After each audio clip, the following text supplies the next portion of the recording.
Guys, we have AFC round 4 kicking off in October, and I got Michael Talks Football back on the channel for the 100th time to talk AFC. What we're going to do today is we're going to make the bull and bear argument, the argument for why these teams will or will not advance out of round 4. Now, that could mean they go to round 5. That could mean they win the group. We didn't get that specific, but we're going to go over all 6 teams in the 2 groups. Before we do, if you guys like videos about the AFC, make sure you subscribe to both of our channels, smash the like button, and let us know your takes for round 4 down below in the comments. Let's start with Group A, and let's start with everybody's favorite Asian national team, Qatar. I'll start. I can start with the bull argument. Let's just go back and forth making points here. I think the number one argument for why Qatar is going to advance is they are freaks at home. Yep. The only loss they have is UAE, isn't it? Dude, they beat Iran and Uzbekistan at home. I mean, if we could say something about those 2 games, they were a little bit iffy, the referee-wise. Although I think the Uzbekistan game was a little bit fair with the added time. But yeah, Qatar are a beast at home. Like, if these games were in UAE, I honestly wouldn't give Qatar a chance. I think Qatar would be in massive, massive trouble. But the fact they have the games at home, I think it favors them massively. And, everybody wants to cry about, Qatar and Saudi Arabia getting the games. I mean, Qatar got it fairly because of the FIFA rankings. Saudi Arabia, that's a different discussion that maybe we can discuss later in the video. But Qatar, they highly, highly benefit from hosting these games because they are monsters at home. But that doesn't equate that they're going to do well because the only team they lost to, UAE, is in their group. Mm-hmm. I'm surprised, though. I'm surprised because I thought your strongest argument for them going through is they have one guy and one guy only, and that's Akram Afif. As long as he's on the field for them, if God forbid he gets injured, I hope it doesn't happen because sensational player, but if he doesn't play, I don't give Qatar a chance. I'm sorry. I don't see any other player on this team dragging them through the mud, chance creation, goal scoring like Akram Afif. I think he is the biggest not even the home record. It is Akram Afif. That's why Qatar will go through. Yeah, he's not just like a good player. I still think he's the best individual player in Asia for the national team. I don't think it's close. I don't think anyone's even close to Akram Afif in terms of just how they perform in the national team kit. Now, in the Qatar Stars League, he's still getting 20 and 20 every single season, but it's the Qatar Stars League, so take that with a grain of salt. That is the number 2 argument for why Qatar are going to go through. And I totally agree with you. If this was hosted in the UAE, I think they would finish last. Not even second. I think they would finish last. They are so bad away from home. They were terrible against Kyrgyzstan. They were terrible against North Korea, albeit it was in a monsoon. Uzbekistan. They were terrible. Dude, that game. Terrible. I get it. I mean, it was their B squad. I get it, but it was not how you would want. That's not the momentum you want going to the next round. It could have been 6-0 easily in that game. Yep. So yeah, those are definitely 2 ones. I want to ask you: is Lopetegui, is that a plus? See, I've been thinking about this ahead of my predictions when I release it in September. How much of an advantage is it actually having Lopetegui? Because he's never been in this sort of scenario of like playoffs and this. Obviously, he's been managing at the World Cup with Spain, but Carlos Queiroz will bully him with tactics. Carlos Queiroz is very familiar with Asian football, and obviously the style of play will suit him. I don't know how Lopetegui is actually going to approach these games. Maybe obviously against Oman, they're going to dominate possession and create many chances, and we'll see if they can be clinical. I don't know how Lopetegui approaches the game against UAE. Will he allow UAE the possession of the ball? Will he sit back and hit them with a counterattack? I don't know how much of a plus it is actually having Lopetegui. I don't think it matters who the manager is. You just got to have a solid defensive plan and just hope that Akram Afif is God mode like he is every single time for Qatar. Lopetegui is a slight advantage. I mean, Titi Marquez, we don't rate the guy that highly. He won the Asian Cup with them. So, yeah, and he wasn't even that bad with the qualifiers. Like, it's not like it was the worst drop-off in form ever. I think you and I are both in agreement that sacking was a bit of a, I mean, I don't know. It's just typical like West Asian teams, man. They just sack you like for nothing nowadays. I agree that I would think Lopetegui, I'm going to lean positive because he does have success, especially at like youth teams when it comes to international football. But he's going up against a mastermind, and we'll get into Oman later. And I mean, the UAE, this is a very intense rivalry game that probably nobody knows about unless they pay attention to Asian football. These guys hate each other. So, and UAE gave them the work twice. So we'll talk about UAE next, but let's go into the bear argument, why they won't do well in this group unless you have another positive for Qatar. Nope. It's Akram Afif and home advantage. That's it. Yeah. Yeah. There's not a lot here, but those are huge Yes. Pluses. The bear case, probably, if not 100%, the worst defense of any of the teams in round 4, but also maybe even round 3. I mean, I'm not even sure China, Qatar combined defense. A couple Chinese players get in there. I'm telling you right now, Barsham as a goalkeeper since the Asian Cup has been a travesty. And as we alluded to earlier, UAE, the team in this group, which is a rivalry game, have slapped them up twice, beat them 8-1 on Ag. There's a lot of there's more I could say. But I think the number one is definitely defensively. They are shambles, and we even saw that against Uzbekistan. Granted, it's the B squad, but tactically, these guys have no clue what they're doing still. I think because of the amount of managers they have changed in the last couple of years, it's kind of affecting them tactically on how to defensively set up, because they know attacking wise, they know what to do, but defensively, it's like the drop off, especially since the Asian Cup, because the Asian Cup, they were a strong defensive team. Since then, it's like every team is scoring. Kyrgyzstan, North Korea, Uzbekistan, Iran, UAE scored 8 goals against them in 2 games. That would be my biggest concern for Qatar is, can they outscore each of these 2 games? Can they outscore the opponent to qualify to the World Cup? That's the only way I see them qualifying to this tournament. And yeah, Barsham, I mean, the guy is a huge liability at this point in time. I don't know what Lopetegui is going to do in that situation. And midfield-wise, I don't think they have a strong midfield compared to the UAE.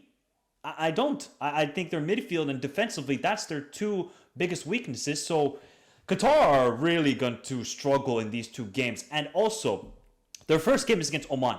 Carlos Queiroz is going to park the entire Omani bus line, metro line, every line possible. The transportation sector of Oman is being parked. The transportation ministry of Oman said, here, Carlos Queiroz, here's the keys. Just park everything in that game. So if Qatar don't win that first game, they're in huge pressure in that second game against UAE, which could be a must-win game, and we'll see what happens with the Omani games.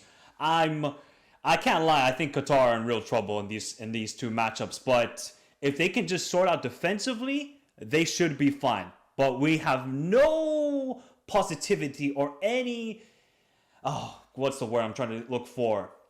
Hope. Yes, hope is the word. Optimism. Here. Optimism, that's a good word. That defensively they're going to sort it out in these 2 games. I have no hope. Yeah, and these are basically elimination games. Like, I know it's a group stage, but like, you can't lose. If Qatar lose a game, I think they're done. And we've seen it so many times in every federation around the world. I don't care if it's an AFCON, a Euro, Copa America. Sometimes the teams that just make the fewest amount of mistakes win because they just let the other team collapse. They just have an average performance and they progress. But I can't say that Qatar, with this defense, with the midfield that cannot guard anything, and Barsham as goalkeeper, I have a strong feeling in at least one of these games they're going to concede a howler. In at least one. Like, just have a terrible penalty or the shot goes through Barsham's hands. And if that happens, you are already on the brink of elimination potentially. So for a team that's bad defensively, ill-disciplined, going up against these are difficult matchups for Qatar. I agree. Like, there's no it's not a hot take to say Oman could bunker down and get a point. It's not a hot take. They could definitely do that. They could definitely win. I'm actually very excited for Group A. I think it's going to be a lot of fun. Do you agree with me that the only way they qualify is if they outscore both Oman and UAE? Yes. For me, it's match day 1 against Oman. If they win, I think they advance, actually. If they draw or lose, they won't do it. For me, it's very simple. You cannot drop points against Oman. And if Oman pick up points in that first game under Carlos Queiroz, my God, the buy-in's going to be there immediately. The players are going to be feeling themselves. UAE is going to be like, damn it. All right, now we're going to be playing an inspired Oman in our game. It's going to be rough. That's like the domino effect. Nobody wants Oman picking up a point in the first game, because then it's just Kirosh masterclass time and time again. Let's talk about Oman. Bull argument, why they're going to do well. Carlos Kirosh has to be mentioned. It's that simple. I don't know what else to really say for Oman. It's Carlos Queiroz is the guy. Obviously, he didn't have a great stint with Qatar, but in these Asian World Cup qualifiers, if there's one man to trust in the 21st century, it is Carlos Queiroz. He will get the job done. It won't be pretty. It's gonna be ugly.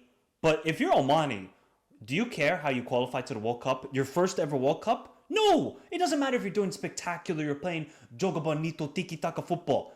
Get it, do it ugly. That will taste even better that you do it so ugly and you do it against Qatar and the UAE, who have pumped millions and millions of dollars and euros into their football federation and the league. And then Oman just swoop in, take Carlos Queiroz for 2 games and qualify to the World Cup. Do you know how amazing that would be for Omani football? That would be awesome. But I think Carlos Queiroz is just the biggest plus. But it's like his stock has kind of fallen off since the World Cup in 2022, I would say. So does he have that one little magical touch still in him to get Oman to that World Cup? That will be the biggest question mark here. But I mean, tactically, it's perfect for him. He doesn't have to have an attacking plan. All he just needs to do is set up defensively well with his team, get used to the players.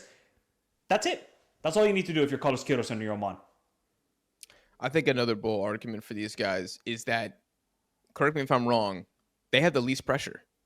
Nobody's talking about Oman in round 4. Like, well, if they don't do it, what a disaster. I mean, most people, I would say, don't even think they should be here. They think it should be Palestine. Well, I would agree with that. Yeah, I would agree with that. Palestine are a better team than Oman. I'm sorry to any Omanis watching. They are better than you. It's okay. You got lucky this time. It's fine. Now, take it all the way to the World Cup. I don't care. But I do think Qatar is going to be under a lot of pressure because they hosted the last World Cup. They were the worst hosts ever. They want to go back and save face. You got the UAE, who we'll get to. They have pressure. This is a team that they sacked Paulo Bento with the clear expectation that, like, we should be going to the World Cup. I don't think Oman, any reasonable AFC fan or Omani would be like, we should be going to the World Cup. I don't think that's a fair expectation. They would love to, but that's not realistic. One more thing, and I'm going to ask you this. Hear me out.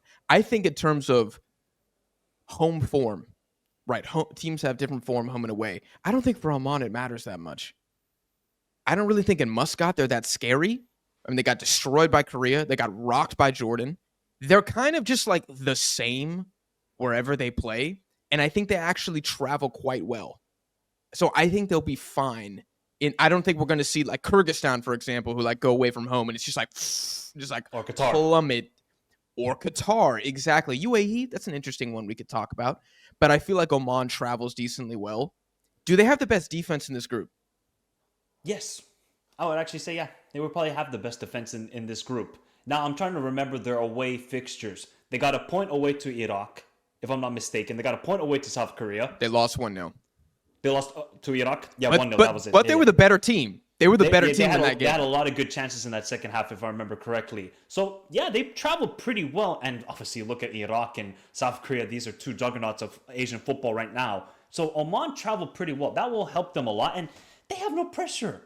Like you alluded to, they have no pressure in this round 4. All of the pressure is on the other 2 teams. Oman can just rock up here, play their style of football, and whatever happens, happens. If they don't qualify, they don't qualify. If they qualify, it'll be the greatest moment in the country's history for footballing-wise and probably sporting-wise as well, because that would be a massive achievement. Yeah, I don't know how Oman does at the Olympics, but I feel like I don't see those guys very often. I don't either. Sorry, any Omanis. If there's a gold medalist like in shooting or swimming, please let us know, but I have no clue. Yeah, I would love to. We'll have to look into that after this video. What's the biggest argument against Oman? They have 0 goal-scoring threat. And I mean 0. Yeah. They have 0 creativity on this team. I just look at them and they're like, set-piece-wise, and if they can get a penalty.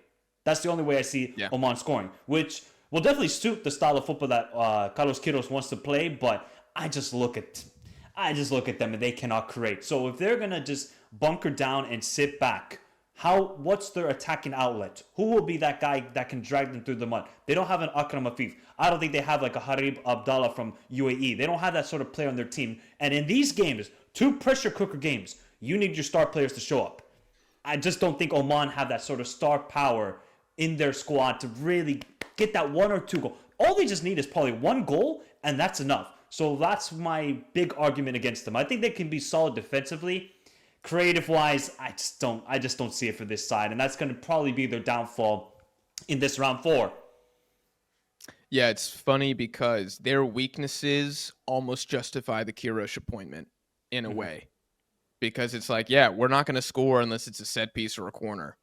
So let's get in the guy who's going to most likely keep it 0-0 until we can potentially score off of one of those scenarios.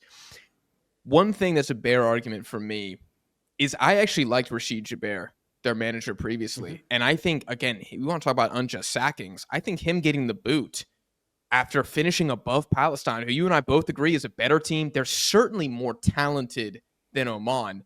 Like, that was a mini dub. Like, I would put that at the top of my CV if I was a manager. I'd be like, yeah, I got Oman to round 4. LinkedIn profile, like, got Oman to round 4. I mean, what happened next? I don't know.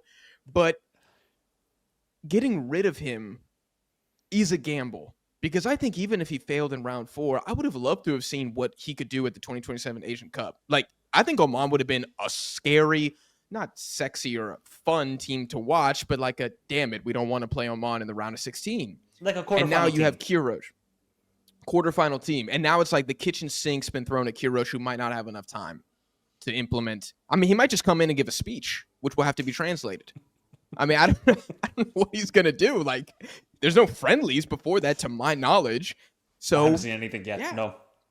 Yeah. Like, if a team is already on par with expectations, or I would even say slightly overperforming, and then you sack the manager, okay, well, you better make it now. I think, like, Kirosh, reputation-wise, has something. So they kind of have pressure, actually, because if they hire Kiros, who's gotten multiple teams to the World Cup, Carlos Queiroz has pressure. Oman have pressure then to actually qualify and do well against. You cannot go there, Oman. If you cannot go to this 4th round and lose 3-0, 3-0, because then everybody in the comments will be like, oh, look, see, Palestine should have made it. Palestine would have given a better game to Qatar and UAE. So actually, Oman do have some pressure to them. They can't just rock up here and be like, oh, we're the fairy tale story. Everything's going to be nice. Everybody will try and root for Oman. No. The fact that you hire Carlos Queiroz exactly spells to me you want to qualify for the World Cup, and you see an opportunity. So there is pressure. There is no fairy tale story in round 4 in both groups. I don't think so. Comment down below. But everybody here probably should have gotten here. Maybe some will say Indonesia. We'll talk about them in Group B. But no, I don't think that's a fairy tale story because of circumstance. You're right. We've kind of talked ourselves full circle here. If they kept Jaber, then I really don't think there's any pressure. Then it's like, oh, damn, Oman's at the cookout? Like, okay. All right, let's see what they can do. But now it's Kirosh. That's Oman saying, we think we can beat you guys in advance.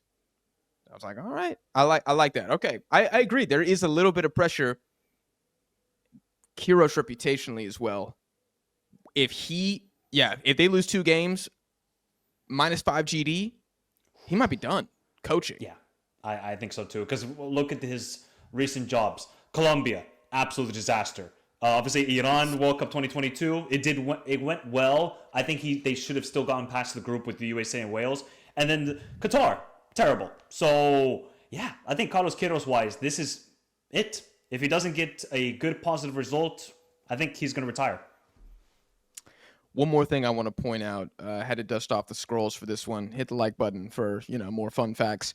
In the history of Oman versus Qatar in World Cup qualifiers, first off, the fixture overall historically is extremely one-sided to Qatar, which I thought was interesting because Qatar were kind of irrelevant until like 2017, but they've always done really well against Oman, which is kind of an interesting one. In qualifiers only, which this would classify as that type of game, Qatar have 5 wins, Oman have 0, and there have been 2 draws. Oman have never beat Qatar in a qualifier, and it's away. And it's the first game. R.I.P. It's going to be tough. R.I.P. It was fun while it lasted, Carlos Queiroz. What was the record against UAE? Did you check that? It's a lot more 50-50. 50-50. It's a lot Okay. more 50-50. Yeah. Speaking of UAE, we'll go there now. Bull argument, what's the number one point? I think they're the most balanced team out of these three teams. I think they're pretty good defensively. I think midfield wise, they can control games, they can defend well, and I think they have a lot of attacking options. So I would say that UAE are the most balanced team of the three. Obviously, Kozmin coming in, replacing Paulo Bento. I don't think that was the right sacking, but now here we are. At least Kozmin, he understands these players because he's worked in the UAE league now for a while. Like Lopetegui is somebody from the outside of the Qatari league. Carlos Quiros outside the Omani league. So at least UAE did the smart thing and not going like for some European journeyman who was managing like in Serbia or Bosnia before and saying, all right, try and get us to the World Cup. At least Kozmin understands these players. And overall in these qualifiers, I have been impressed with the UAE. Obviously, some games away, like the Uzbekistan, where I was like, you know what, UAE don't look good here. Or away to Iran, where they looked absolutely pitiful. I still think they've been really competitive, and they absolutely annihilated Qatar in those two games. Granted, it's a Qatar team that, all right, at that time were really imbalanced with the way they were playing and just, especially the game away to Qatar, UAE weren't in the game for 70 minutes. And then all of a sudden, it was 3 counterattacks, boom, they win 3-1. Now, the home fixture, oh yeah, they absolutely annihilated them. But that's mostly because of Calconado and what he was doing in that game. I think their biggest argument is they are the most balanced team. The most balanced and the most talented. They are the most talented team. Talented? Oh, yeah, I would say that, yeah. I think Qatar by far have the best attack. Oman probably have the best defense. But maybe you could say quality-wise, overall, you could give it to UAE. I thought about this for about 10 seconds before we recorded, so forgive me. But I think a combined Group A11, I think you would have like 6 Emiratis in there. The attack would be Almoz Ali, definitely Akram Afif. You could make an argument for another Qatari winger. Maybe Al Sabi from Oman. He might be like, yeah, Al Sabi. You could throw him in top, like front 2. Midfield, I think it would be mostly UAE players. I think it would be Ramadan, maybe Fatih from Qatar. I mean, one of the Cows plays as an attacking midfielder. So I think you could put him in there as well.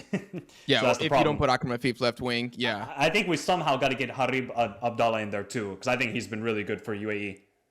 Bro, he's the second best player in this group, but he kind of plays as like a left. Dude, he plays left back, left wing, right wing. I don't know where he is. He's in the 11 100%, but then you have like Yahya Al-Ghassani, like does he fit in somewhere? The UAE Aissa is probably the best goalkeeper in this group as well. So yeah, they have the most balanced. They don't really have a glaring weakness. I would say the weakness is like half the team's Brazilian, and they have the best players, like the better overall players, than Qatar, who are like extremely top heavy. And I think you already talked in the bull argument. They stomped Qatar, 8-1 on aggregate. Now I'm not sure how huge that is because, like you said, in the home fixture at least, Qatar were like the better team, and then something happened. Like a shooting star went over the stadium. Something happened, and the UAE players were just like possessed, and they scored 3 golazos in that game. Oh yeah, like they it were was golazos, and then golazos in the home fixture as well when they annihilated Qatar 5-0. I mean, Kai Konado scored ridiculous goals in that game. Ridiculous goals. So yeah, I think those are the positives for them. The negatives, why I don't think they'll do well. Wait. Sorry. I got one more. Oh, yeah. So another positive would be is that they probably have the most difference makers on their team. Because these games are going to be super cagey. You're not going to get a lot of chances. Who's going to be those one players that can create that moment of magic? I think the UAE have more than Oman, definitely, and more than Qatar. All you need to do with Qatar is just keep Akram Afif quiet. You're good. Whereas UAE, I think they have more difference makers in the team. So that's another thing I would say. Because, these games are going to be 1-0, 2-0 sort of games. I would be highly surprised if we see a 3-3, a 2-1, a 3-2 sort of game. So I think that's going to benefit a lot to UAE as well. Just wanted to make that point. Yeah. No, that's a great point. Yeah, like difference makers for Qatar, it is Almoz Ali and Akram Afif. I don't think Oman have a single one. But the UAE, like Yahya Al-Ghassani, like that guy can pull a banger out of nowhere. Harib Abdullah's been a freak. I think his first name is Ali Sultan, the young striker. He's like Yeah, 21 years Sultan. Yeah, old. Sultan. Yeah. Scored the winner against North Korea. That guy's good. Kiao, obviously. There's star power here where it's like, all right, it's a gritty game against Qatar. It's 0-0. It's the 80th minute. Who's going to step up? They have way more players who can step up than Qatar. Qatar are looking at Akram Afif. Like, can you do something? And he does often do something. So he might do it again. Basically, that's Giannis with the Bucks. They're basically exactly. Exactly. And I guess the UAE are like the Pacers. They just got like a bunch of like pretty solid. Right. If this is FIFA ratings, most of their team is like 76 to 80. The whole team, 76 to 80. Qatar's got like 290, like a 95. Akram Afif, I'll give Almost Ali like an 87. He's a good player, underrated, I think, in the history of Asian football. Everybody else, 75 and lower. Barsham's like 60. Barsham is a bronze card. He's a bronze guard, 55 overall, 58 potential. It's really bad.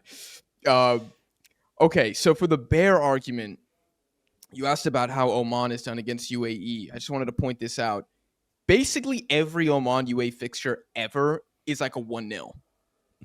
Now, so half the time UAE wins, half the time Oman wins, but you don't see this kind of like dominance that you do in Qatar versus Oman. So I do think, I think UAE Qatar has all the headlines, all the spotlight, but that UAE Oman game is going to be huge, and Oman will play their 2 games first as well. Like they'll be done awaiting their destiny on the final match day. So I think it could be tricky there. Is sacking Bento a negative? It's like with every team, it's like, okay, they sacked their manager. Every team has sacked their manager, by the way, in round 4. If people don't know that, obviously me and Jack know that, but I think he would have gotten them through, to be honest. I think he would have gotten, he's got the experience. So Kolsman has pressure, and the UAE FA didn't need to do this pressure. They could have just said, Paulo Bento, do your job. We'll see if you get... Now Kolsman is like, all right, I got 4 games, 6 games here as manager, and if I don't qualify with UAE, I'm sacked. This is basically... It's such poor planning, I think, from the FA, because they're so... And obviously, Paulo Bento was probably favoring the Brazilian players, and we know how the whole situation was going there. Now Kolsman comes in. I mean, so was Kolsman. He didn't start Harib Abdullah or Yahya Al-Ghassani. Yeah, in the Uzbek game at home where they had to win. I'm like, dude, not only are they Harib Abdullah is your best player, but they're 2 of like your 6 best players, and they're Emirati. And I'm sorry, I think that should matter because this is the UAE national team, and you bring him on in the 80th minute. Like, what? Made no sense. I don't know. He might be a compromised agent, dude. I don't know. I don't know about this Kolsman guy yet. We're going to have to wait and see. But if Harib Abdullah doesn't start in round 4, I'm done. I'm checking out, selling all stock. They're getting gripped. Yeah. So I think the UAE are just... I don't really know what's like a negative for them or why they wouldn't qualify. Maybe it's just the inexperience of Kolsman in international football that will be their downfall. May that is it. Yeah. I would say they have also the least amount of negatives of the teams here. You could maybe make the argument that if your team is like 80% naturalized, when the times get tough, are you really going to dig deep and fight as hard as like the Omani players? Like Oman, when they were about to lose to Palestine, like they turned up. They were like all out attack. They created a lot of good chances, actually. I just don't think the penalty was justified. Is UAE going to do that here now? I don't know. That's kind of like the eternal question with like naturalized players. It's not specific to UAE, but it is something that I do think is a factor. And to be fair, their away record, other than the Qatar game, is abysmal. Absolutely abysmal. So I guess they're going away to Qatar, and obviously they did well there, but otherwise they were frauds away from home. Like, really bad. They should have lost to Kyrgyzstan. Yes. Yeah. Interesting. And that North Korea game away, total BS, bro. It was a home game for the UAE. That was some AFC cheese in that one. That was hosted in Saudi Arabia. I forgot. Oh, what a bunch of BS. Why is China not hosting the North Korea's games? Like, who do we reach out to at the AFC? Play them in Cambodia. Like, it should be in East Asia or Vietnam. Why is North Korea flying to the Middle East for a home game? That was some BS right there, man. North Korea, my boys, they got done dirty. They got done So so basically, dirty. what we're saying with the bear and bull argument is that UAE should be qualifying at this point. Yes. Yes. Yeah. They have to, especially with the Hosmin thing, man. Because you know what? I bet you if they don't qualify, they'll probably sack him and have yet another manager for the 2027 Asian Cup. Yes. And that's poor planning. Poor planning. You're a year and a half away from an Asian Cup where you could probably do well, and you're going with a new manager and new ideas. Terrible. It's just terrible planning on their perspective. But if they qualify, okay, then they look like geniuses. So it's very much two extremes going on here for UAE. I'm very excited to see what happens. Yeah. They're going all in on a penny stock. And yeah, if it goes to $10, they're going to look really smart. Or they might be homeless. We're going to find out. Let's go on to Group B. We'll start with the host here as well, Saudi Arabia. Oh. What are we saying, Michael? Why are they going to do well? Heritage. Fire kits? Heritage? Well, they got fire kits. They got the kits, and they got the heritage. That's pretty much it. Solid badge, good kits. because great infrastructure in the country. Great like, infrastructure. Nothing related to football. The stadiums are world class, bro. Absolutely world class. But oh my god, I wish I could say home advantage, but is that much of an advantage right now? Let's be honest here. I think they would rather play in the United States than in Saudi Arabia right now because there's not a lot of positives with this team. Do you know how many games they won at home in round 3? One. It was China. 1-0. 10 men China. 1-0. I'm done with these guys, bro. I'm praying. I'm going to be open. I'm praying they get eliminated. I think it would be so good for the AFC that this type of performance from one of the giants of Asia, this is not acceptable. They need to be punished for this. So I think their argument is, though, they do create a lot of chances. I don't think they were frauds in the sense they were lacking chance creation or they were just missing a clinical striker. Like, nobody could step up on this team. I mean, so the one thing they need to do, a positive here, please. Saudis, tell this to your federation, tell it to everyone. Salim Al-Dosari cannot take a penalty, okay? We need to establish this right now. As long as he doesn't take a penalty, that's a massive positive for you guys because he missed, 3 in round 3? I think he missed 3, right? 3, and I think it's been 4 in a row for the national 4 in a row. team. So I think that's their positive. They can definitely create chances. They will create chances against Indonesia because Indonesia are poor defensively. The Iraqi game, I'm a little bit worried for Saudi. I feel like that's going to be a really disgusting game to watch. I feel like that's going to be like 0-0 or 1-0 game for either side. So I think that's the good argument for Saudi is they have creators on their team. They still got quality players. I'm not going to deny that Saudi Arabia don't have quality players. I think they have quality players. They are just so low on confidence. Is that how can they get that back up? One is, once they get 1 goal, I think that can get the team firing. But I'm living on a prayer here, bro, for Saudi Arabia at this point. Because that's the only... And defensively, I would say they're still a solid team. Yeah, I'm going to go back to what we were talking about with Qatar. How, like, Qatar defensively make mistakes. And, like, that will cost them, I think, ultimately in round 4. I think the Saudis, man, because of the high chance creation that you're talking about, which is a fact, if you watch Saudi Arabia, they create a ton of like 50-50 chances. Like not a lot of like tap-ins necessarily, but still the opposition goalkeeper's got to be awake. And when we're talking about Indonesia, like what's the likelihood that at least once their defense makes a bad error? It's pretty high. What about Iraq? I mean, Iraq aren't exactly locked down. They got a different back line every single game. They even switch their goalkeeper often. Like, there's not a lot of consistency there. So, yeah, I think the Saudis could potentially continue to play this pretty ugly, but not awful, just below what they should be level of football. Create like 12 chances, allow the opposition to slip up, score 1 goal. That's it. That's kind of how they could. So you also agree that they have quality, and they should. Obviously, we both agree they should be playing a lot better, but they have the quality. So if that quality can just show up in October, I think they will qualify. I think if you look at most parts of the pitch, like their midfield is very good. Their fullbacks are really good, especially for the AFC. Like top 4 fullbacks in the AFC of any team. center backs are pretty solid too. I mean, Altan Bakhti is a beast. I had him in my round 3 best 11. Like, I think he's a good player. They just have no striker. Doesn't matter who they put up top. They have no striker, and whenever they draw penalties, because their wingers are very good too, Al-Dossri steps up and misses. So it's like this horrible combination here. If they can't fix the striker, fix the penalties. If they scored their penalties, they might have even directly advanced. Mm-hmm. Maybe. There's an argument for that. So you got to fix one of those. Yeah, I think the argument is like they're strong. Yeah, they're strong. And also one thing, they have the biggest difference maker in this group, Salim Al-Dossari. I know he misses penalties. The guy is still quality. Just everything away from the penalties, he can be a difference maker for Saudi Arabia. Because like I alluded to in the Group A, these games are going to be 1-0, 2-0 sort of games.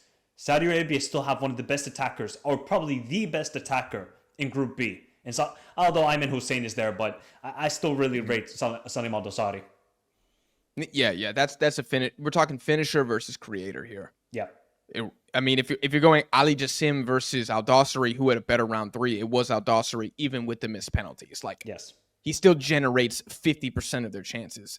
He just cannot. He's forgotten how to score for the national team only because he got like 25 goals for his club this season. Like, I don't know. And another positive is they still have Hervé Renard. Yeah, and even though it might be ugly, and it is ugly, still having that kind of calm figure on the sideline, it will help. Will it help them more than Graham Arnold will help Iraq? I don't know. What do you think? Tactically, if you're giving me 2 games, I'm still taking Hervé Renard. Still over Graham Arnold. I think Graham Arnold is good, but Hervé Renard has just shown me for the past decade that if you give this guy 2 games, these are basically knockout games like we've talked about. Hervé Renard has delivered on multiple occasions. Now, it's been a long time. I would agree with that. But we saw the last World Cup what Hervé Renard did. I still believe in him. I believe with 2 games, he can conjure up something. Conjure up some magic potion to get Saudi Arabia to the World Cup here. Yeah, I agree. Like, I don't think Renard... I think he's a bit of a victim of expectations in the sense that people thought that he was going to immediately fix everything with Saudi Arabia. And I think he's made like moderate improvements in a lot of areas. I also think Mancini was overhated. So I think 2 things can be true at the same time. In terms of tactics, yes, I would pick Renard in 2 games. The advantage for Graham Arnold is he can say like, hey, I didn't qualify directly with Australia. I've been here before. I beat the UAE. I went to the Intercontinental Playoff and I won. Buy into my system and I can do the same with us. That's his advantage, is more resume based versus Renard, who's got the aura, the button-up shirt, and he's got, the AFCONs and the actual trophies that he's lifted. And of course, his sentimental attachment towards Saudi Arabia for what they did at the World Cup. Last bull argument I think here is that one of the few teams actually that Saudi Arabia have demonstrated they can score multiple goals against is Iraq, who they beat 3-1 at the Gulf Cup. And I know it was the Gulf Cup, and I'm not trying to read in too much into that because Bahrain and Oman was the final. But that was the A team from both sides. Both teams brought the star players, and Saudis pumped 3 past them. That is concerning. The one thing it was Jesus Casas as manager, though. Correct. But it's also, we talked about, this is also a rivalry game. Saudi Arabia, Iraq. Like, this will be heated.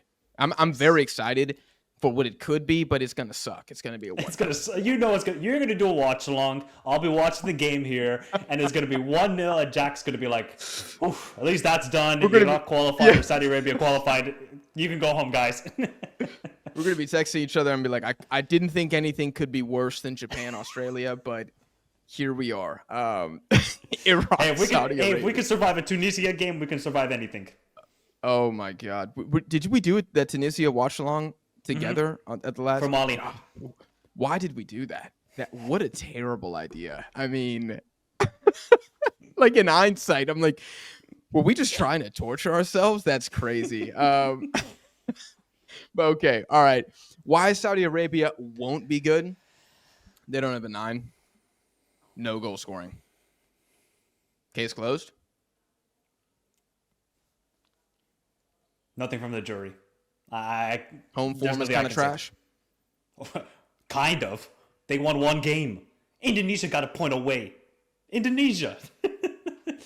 Come on. Yeah. I don't have any. I really have no confidence in Saudi Arabia. I really don't. You know what? They would have probably benefited being away from home. I think if they were like going to Iraq, I think Saudi Arabia could have performed a lot better, and there would be so much pressure on Iraq to qualify because of being the home team. That would have Yes. probably favored Saudi Arabia, and Hervé Renard loves that sort of underdog gimmick. The fact that they're at home, and basically, let's be honest here, they really shouldn't have been at home because they did the FIFA rankings based on June. If they waited another month, the home games would have been for Iraq. So you can say what you want about that. So it's such a weird situation here for Saudi Arabia. The football they've been playing recently has been diabolical. They don't have any striker. Midfield wise, you know what's the problem? Hervé Renard doesn't know his best 11. And that's a scary proposition. I think Graham Arnold knows his best 11. I actually think Patrick Kluivert now probably knows his best 11 for Indonesia, even though there's a new player coming in every single window. Hervé Renard doesn't know his best 11. And they've dealt with injuries, of course, inconsistency from certain players. So there's a lot of question marks here for Saudi Arabia, and they got to figure it out in 2 games to qualify for the World Cup. Yeah. And I think defensively, they're going to have some interesting assignments here because Indonesia basically had a masterclass against Saudi Arabia in Jakarta and kind of showed like press high, long ball over top. Saudis could not deal with it. And then you have Iraq where it's like, personally, I'm excited for Ayman Hussein versus Al Tambakti or Lajami. Like we're talking about some physical specimens going at it in the AFC. That'll be really fun. That's Hakeem Olajuwon going up against Shaq. Yeah. Or David Robinson or something. That's going to be, it's going to be good. It's going to be good. Again, it's going to end 0-0, but at least in theory, this would be an amazing game. Let's talk Indonesia next. Why don't you break down why they're going to do well in round 4? They have no pressure. I'm going to be honest. I think they have no pressure. This is the start of their project. You know what? Mm-hmm. Everybody loves to talk the buzzword nowadays in football. Process. This is a process for Indonesia. And I hope Indonesians can just realize, relax. You don't have to have huge expectations. Of course, calling up all of these players is wonderful for the national team, but it doesn't mean instant success. You're building something. You're building something very good. You qualified to the next Asian Cup. Fantastic. Back-to-back Asian Cups. Now go far in that tournament. The ultimate goal, I think, for them is to qualify for the next World Cup in 2030. That should be their ultimate goal. They don't have any pressure here. Patrick Kluivert is a novice. Yes, he's been manager of many clubs and teams around the world, but Patrick Kluivert is still a novice in this game. He doesn't know tactically what to do, and he doesn't know really these players. He doesn't know what his best starting 11 is for Indonesia. So this is the start of their project. The Indonesian project is called 2030. 2030 is to qualify for the World Cup. I think they have the least pressure in this group, and that's how they should play. I agree. My biggest point is that being here is already a huge dub, and it's already mission accomplished. So if they do well again and qualify, like even better. Like I don't even know if it'd be icing on the cake. I think there's already icing on the cake. It would be like getting a second cake or getting like a pie to accompany the cake on the way to your friend's birthday. I think outside of the fact that they're playing with house money, which to Indonesian fans, I think half of them are still expecting that they win the group, but I don't want to talk about that portion of the fan base. I think another massive positive is that the Saudis in Iraq are, in terms of the national team vibe, I think Saudis especially are like down bad. Like they're soul searching. They don't know who they are. They're in a really bad spot. Iraq isn't quite as bad because Graham Arnold did win the game against Jordan, but I still think their confidence is low. They're still thinking like, we should have been better than Jordan. We should have finished top 2 in the group. Indonesia, again, I know they got murdered by Japan and Australia, but I still think they're like the best because they're the only team that overperformed. Mm-hmm. Iraq underperformed, arguably, by being here. Saudi Arabia probably underperformed as well by getting to this point. Indonesia overperformed.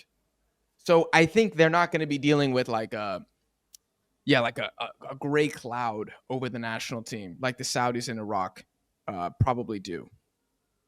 Yep, I would agree with that. There was one thing I was gonna say. I feel like defensively they are a good team. I know they were terrible against Japan. Oh, And I know they were terrible against Australia. But on their day, we've seen it at home. They can be a good defensive team.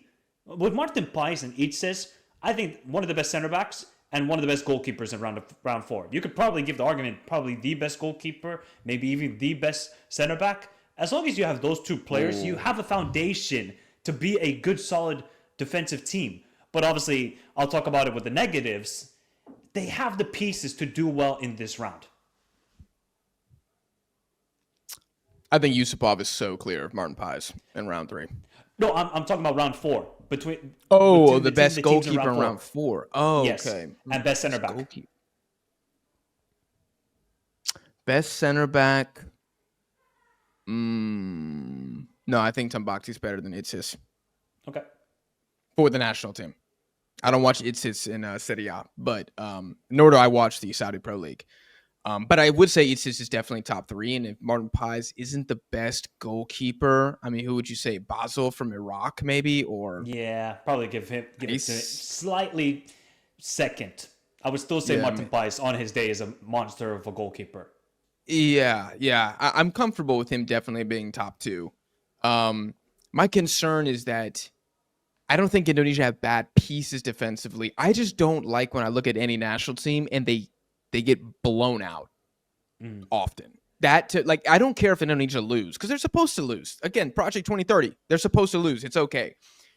But when you're getting destroyed in like a third of your games, that's a bit of a red flag because it tells me that when plan A doesn't work, it goes south hard.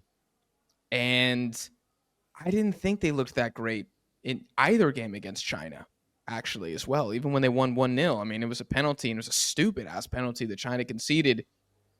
So they're kind of inconsistent to me as well. And I think the biggest negative for Indonesia is they're very reliant on being at home. At home, they're quite good. But away from home, they lost to China, they drew Bahrain, they lost to Japan, they lost to Australia.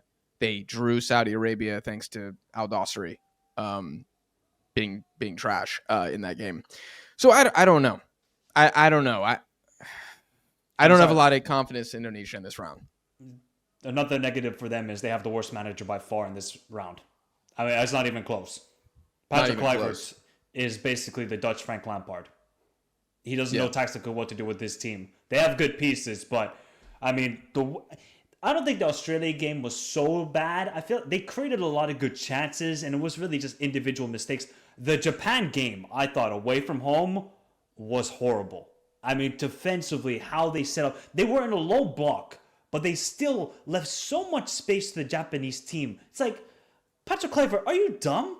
Really, are you dumb? Like, you're giving that much space. You tell your team to be a bit more compact. Just force Japan out wide. I don't know. They just threw ball. It was terrible tactically from Patrick Kluivert. So I think, and another thing, Romney's out.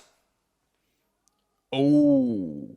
Yeah, he has ankle surgery, so I think it's like 50-50 if he could make it to the round 4. But I think I read some reports that he could possibly miss the round 4. If he's gone, oh yeah, their attack is done. It's only Marcelino and Inshallah.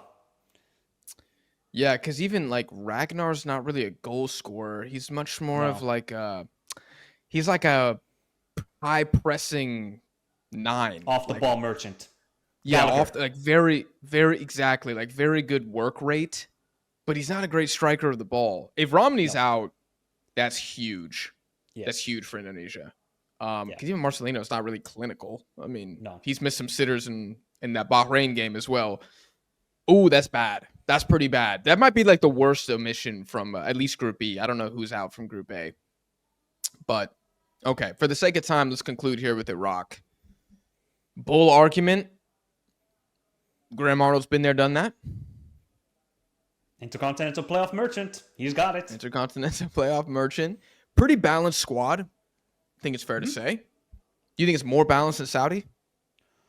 Yes, because they still have attacking threat compared to Saudi. So I would say they have the most balanced squad in Group B. Yeah. I think their midfield can go band for band with the Saudis. Mm-hmm. Saudis have better wingers. Ayman Hussein is clear of maybe every 9 in this group, except I still think Amos Ali, man. Still think he's underrated. But definitely Group B. He's the best striker by far. And defensively, they're a solid team. I would say defensively they are very good, and that's going to help in these sort of big moments and very cagey affair that we're going to see in these 2 games. Iraq away from home, not the worst record, I would say, overall in the 3rd round. So I think there should be some positivities with this Iraqi team, even though there's going to be a lot of question marks heading into this round 4. But balanced team, you have a manager who's been here, done that. He knows how to get his team to the World Cup. He took basically an Australia team and beat Peru with Gareca, guys. Yeah. So if you're Iraqi, you should have some confidence in saying, we got Graham Arnold. We can trust him. The football's not going to be pretty, but I'll say it again. If you're Iraqi, how do you care how you play? The fact that you will qualify to the World Cup would mean everything for them, especially for a new generation of Iraqi who has never seen his team qualify for the World Cup. So, balanced team, Graham Arnold, and by far the best number 9 in this group. It's not even a discussion. As long as you have Ayman Hussein, all you just need to do is put one perfect cross, he'll get you the goal. He'll deliver. Right. And how many times have Iraq won 1-0 in the last 2 years? I mean, it's insane. So, like, they are more than comfortable and capable of winning both games 1-0. Yeah. I think these games really favor them. I think if it was like a home-away sort of scenario where they had to play 2 games at home and 2 games away, maybe it would not really be to their favor. I think it's because the fact that it's only 2 games, I think that suits them more, to be honest. I'm extremely excited for the Indonesia game because Iraq are the one team that has played Indonesia at every single phase of their evolution. They played them in the qualifiers. They played them in the World Cup. What am I saying? They played them in the Asian Cup in the group stage, and they beat them 3-1, I think 3-1, it was. Yep, Marcelino got the Then equalizer. They played them. Yes. Then they played them twice in the qualifiers in the previous round. So they round 2, not round 3. Round 2, yeah. And they beat them twice. Beat them 5-1 at home, 2-0 away, maybe 3-0 away. I can't remember the away. I remember the home one was 5-1 for Iraq. 5-1. It was like one of Iraq's better games. That was when everybody was like, dude, they should have made the Asian Cup final again. Jordan's cooked in the next round, like there. And then we know what happened next. And now they're playing them again. And like Indonesia, from that Asian Cup game to now, literally has a different team with a different manager. And so I actually think if Indonesia gets embarrassed and it's like a 3-0 Iraq, that's a pretty big statement from Iraq, I think. Mm-hmm. Like, hey, bro, you got in all these European players and we're still dog walking you. Yeah, and then also the Saudis have a lot of pressure on them in that second game. Because then all Iraq would have to do, if let's say Indonesia beats Saudi Arabia somehow in the second game, which could be could happen, that's second game then for Iraq. All they just need is a point. Or just avoid an embarrassment, they qualify to the World Cup. So I think Iraq are in a good position here. I think it's just going to be so fascinating to see what happens. I'm really intrigued. Yeah. On the flip side of my scenario, if Indonesia wins like 2-1, first off, I don't know if Iraq's ever lost to a Southeast Asian team, so that's already a historic result. But it would validate the Indonesia's recruitment because Iraq is the litmus test. It's not Japan because they're not going to play Japan again here. It would be Iraq. 4 competitive games in the last 2 years against a good Asian side, not quite a giant, but like just underneath that, like a troll level, right? Like a giant's this tall and trolls that tall. Iraq are one of the mountain trolls of Asia. That like there's so many takeaways from that game. I think the bear argument for me is Iraq can be extremely emotional. I do think they feed off the crowd at Basra, and they're still kind of Hussein or bust. Yeah, I would agree. It's Ayman Hussein and Inshallah. That's their tactics and how they're going to goal score. Name me another goal scorer on this team. I mean, it hasn't been Ali Jassim since round 2. And I guess Ibrahim Bayesh actually was pretty solid in round 3, but he doesn't score very often. I think he got 2 goals in round 3 in 10 games. My They boy just don't. Alamir in the midfield, not a goal scorer. Not a goal scorer. So they don't have goal scorers on their team. If Ayman Hussein is pocketed, boy oh boy, it's going to be ugly for Iraq. I mean, they're going to need Ali Jassim to seriously step up here. Seriously. Like, obviously, he's a young player and he could still return to a very good player, but he's going to have to elevate. We need to see the Ali Jassim from the Asian Cup, which we have not seen in a year and a half. Nobody's seen him. No. And the other young CIA, players too. We sent the Yusuf CIA. Amin. We sent the FBI. We sent to go see Ali Jassim. Can't find him. Nobody can find him. So that's a big problem for Iraq is they don't have enough goal scorers. And like I said, you need difference makers in this round. If Ayman Hussein can deliver, build him a statue already in Basra. If not, they're going to need some 1-0 set piece. That's going to be the only way I think for Iraq to win these sort of games. Yeah. Which they could. I mean, guys like Ruben Salaka, like big center backs, they definitely could. But yeah, if we go difference maker in every team in Group B, Hussein is a difference maker for sure. Does Iraq have another one? Nope. For me, no. Yeah, I wouldn't. Yeah, they're good players. I wouldn't say Murshas Dolsky is like a difference maker. Yeah, At least not since the Asian Cup. So Indonesia probably have more if Romney is fit. You're going to say Marcelino's a difference maker. Yes. I know he's not clinical, but he still can deliver a moment of magic. And he's shown it more since the Asian Cup, since Ali Jassim. So I would say Marcelino and Romney now. I'd be tempted to throw Tom Hay in there from the midfield. I think he's been very good. He's good, but he's more of a difference maker, sort of playmaking midfielder compared to a goal scorer. Yeah. I'm thinking somebody who can kind of just like shut down and own the midfield. Yeah. Versus like, Indonesia chance creation is not really Tom Hay. So Indonesia have more difference makers than Iraq. That's the thing for Iraq. They're going to have to build upon having a strong foundation and just hope and pray that they get a goal from somewhere from Ayman Hussein. That's kind of the downfall for Graham Arnold. And also, they got pressure. The fact they sacked Jesus Casas because of the poor performances, Graham Arnold brought in because of experience in Asian football and experience in delivering a team to the World Cup. He's under massive pressure. I think Iraq probably have the most pressure of any team in Group B. I think even more than Saudi Arabia. I said in my Casas getting sacked video, I think Iraq is top 5 hardest jobs in international football. Like, the pressure this team is under from the fans is crazy. I mean, there are a lot of Iraqi fans that think Jesus Casas was trash and terrible. We looked at their CV, dude. You do not last long as Iraqi manager. 1 year at all. I would, if I was an Iraqi manager, I would sign 1 year contract.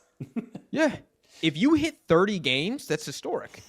As a Iraqi manager, 0 job security at all. So I agree. Do you think they have the most pressure?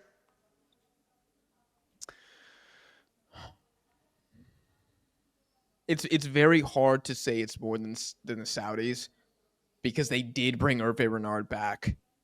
They are hosting. They are at World Cups way more. I mean, Iraq have been to 1.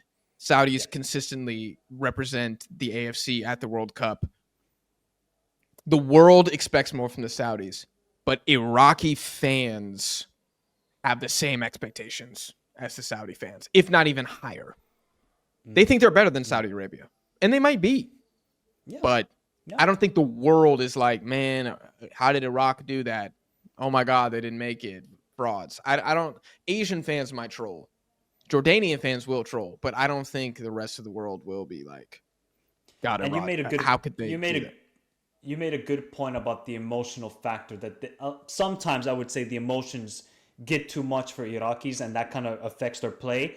You cannot let your emotions get the most of you in these 2 games. You cannot get a red card in these games. You get a red card, or you're going to get punished. And I do not want to see the online abuse that player would get, because obviously now it's going to be magnitude to the max of just the downfall. Basically, if you get a red card, you're done in these games. You're done. There's no extra time. You're gonna play against 10 men. So I feel like the emotional factor, they got to just calm the nerves in this round 4.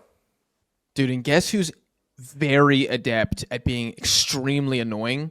Saudi Arabia. Saudi Arabia. What a pain in the ass to play. And as the host with the fans chirping at the ref, they're going to throw an elbow in your stomach. They're going to be rolling around.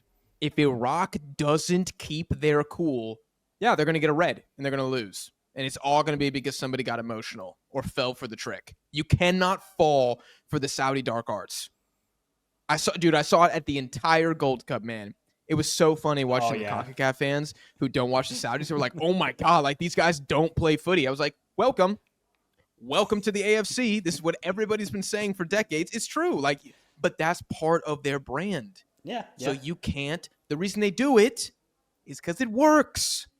So you can't fall for it. They've So been that's to good. back-to-back I didn't even think World about Cups. that, man. They've been to 3 World Cups since 2006. So Saudis know how to do it, guys. They know how to do it. Yeah. It works. So, and especially because the second match day or the final group stage game is Saudi Arabia, Iraq. And we know Jack's going to have it on his title for the watch along. A trip to the World Cup on the line here. The emotion is going to be crazy in that game. And then it will be 0-0.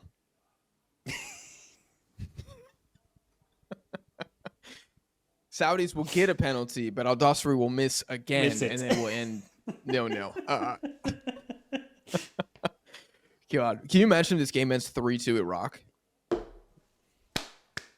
I will have a minute applause video on Twitter just applauding the two teams. And whoever wins the game, I will buy the kit. If it's Saudi Arabia, I'll get the away kit. If there's one game from this, I cannot see high scoring. It's Iraq, Saudi Arabia. I'll be blown away. No way. There is no way there's going to be more than one goal in that game. I'm sorry, guys. As much as we're Asian football lovers, nothing in my mind, my brain, can say that there will be more than one goal. Nothing. Yeah, even a 1-1, I'd be like, wow, we got treated to a great spectacle here. We got caramel syrup on the ice cream. Yeah, like extra sprinkles, M&Ms on top. Like, wow, this is. I would publish a thank you to both FAs on Twitter if we get a 1-1 here. I'll be like, that's fantastic. Any closing thoughts?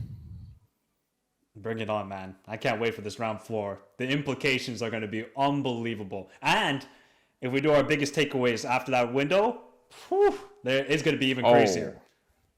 Dude, every team who sacked their manager just to get exposed in round 4, I got extendo clips for that FA. There is still one more round. God.